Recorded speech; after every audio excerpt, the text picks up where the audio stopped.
This is the lecture for European history for Monday, the 7th of March, 2022.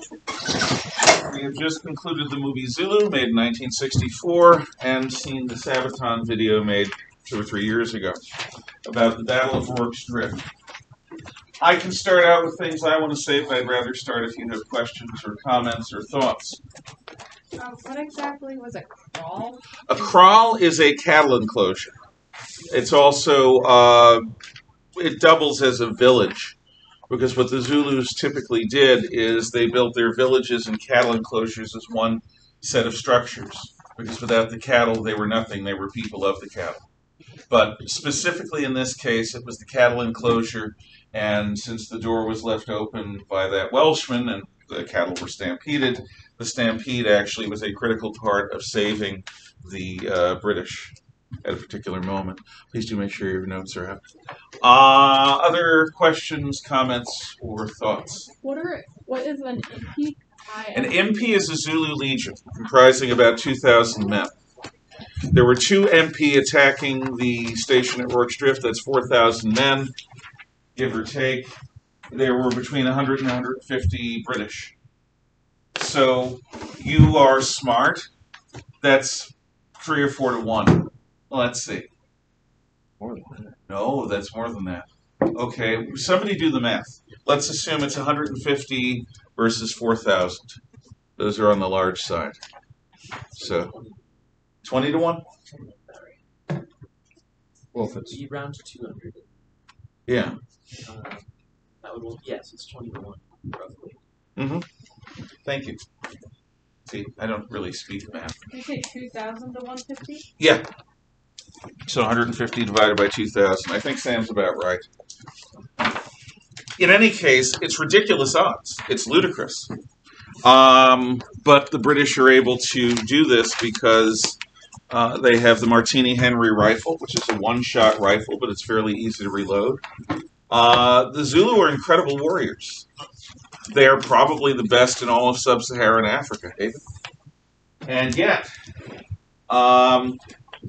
and it's not like the British always won. They had just lost the Battle of Isandlwana, which, was a similar situation. But they did not win here. Whether or not the songs happened at the end, they damn well should have. There are times when poetry speaks more truly than history. We don't know that the songs didn't happen. We just don't know that they did. Emma? Yeah. Okay. There's something I am going to try to express in 4 minutes or so that's really subtle. And it's something I learned from my niece who was born in China and came here. Her name is Grace Moonsung in Chinese. She came here at 7 or 8 years old to the United States. And she was a healthy 7 or 8-year-old girl. But a lot of the personality that we associate with a person wasn't fully developed in her. It took her years to be willing to say no, to be willing to make trouble, to be willing to do anything other than try to be perfect around the people in her world. Because she came from a society that was entirely unforgiving. And she came from a family in China. But there were certain things, certain parts of her personality that did not develop because her society was not oriented towards the individual. And China had been civilized longer than we have in the West. The Zulus are New Stone Age people, Neolithic people. You could say Iron Age, but in many ways, most ways, they're Neolithic people. Their society is oriented towards the community. They have group weddings. Everything is done with the group. Everything is done with music. Everything is done in common. The kings have personalities. But what the men and women are expected to do is fit into the tribal mold. Whereas the Europeans in this, obviously the film took more time with them, but they were individuals. You had people as diverse as the color sergeant, who's probably the best depiction of a certain type of leader I have ever seen. I mean, incredible leader. And you have Henry Hook, who's a constant troublemaker. You got the different officers, because in our Western world, because of Christianity, because of the Greeks, the Romans, because of the Germans, we each are allowed to develop an individuality that in a society that's New Stone Age is not permitted. And in a society that's Confucian or communistic is not permitted. I'm not saying that anyone in the world who's a human being has less humanity in them. What I'm saying is that culture matters. And the culture of the West is uniquely oriented towards the individual, towards valuing the individual, towards helping the individual to develop a distinctness that makes them separate and unique, and that graces the individual with important choices. This is something that we all in the Western world share in common. It is not universal.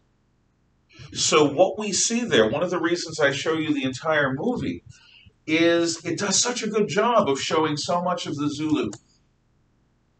Yes, it's just the Zulu at war and getting married, but it shows you the communitarianism of that style of living, of that technology level, of that type of tribal life. Whereas we in the West assume that individuality is a given. No, it isn't always. It depends on whether your culture encourages it or is oriented towards it as ours is. One of my friends is down in Fort Worth, Texas right now, and for one of the rodeos there. And they have this event where they have just a bunch of longhorns going through the streets while there's like cowboys on all sides and stuff. And like don't get in their way. Longhorns are scary. I've worked on a dairy farm. I did that when I was in junior high school, and they were Holsteins. They were safe. Longhorns first of all, they're moodier. Second of all, they've got weapons, and they're not afraid to use them. It's instinctive in them. So yeah, don't get in front of those guys. The war ends with a British victory. Cetewayo ends up going to London, and in a tuxedo greets Queen Victoria, and she treats him like a fellow monarch. The British are relatively magnanimous in victory, and KwaZulu-Natal is the province, and it is a mixture of what had been British Natal on the coast and KwaZulu, the Zulu nation. And up until the end of apartheid in South Africa, the Zulu had a special status within South African society that was above most other blacks. Since the end of apartheid in the early 1990s, the Zulu have had trouble because of intertribal rivalries. The government there has not been friendly to the Zulu. They tended to view the Zulu as collaborators, which I don't think they were as a group. But one of the problems that persists in sub-Saharan Africa is that the countries were drawn for European benefit, and they include tribes that genuinely hate one another. And this hatred has come back. Yes? Was this movie filmed directly on location? Yeah. I don't believe that the place they used for Workstrift is the actual place. I think they found a similar valley and they built a mock-up because they didn't want to obviously burn the hospital down. Yeah. But yes, it's filmed in Zululand, and yes, the people are actual Zulus. It's just incredible. I think. Maybe you think it was a giant waste of time or whatever.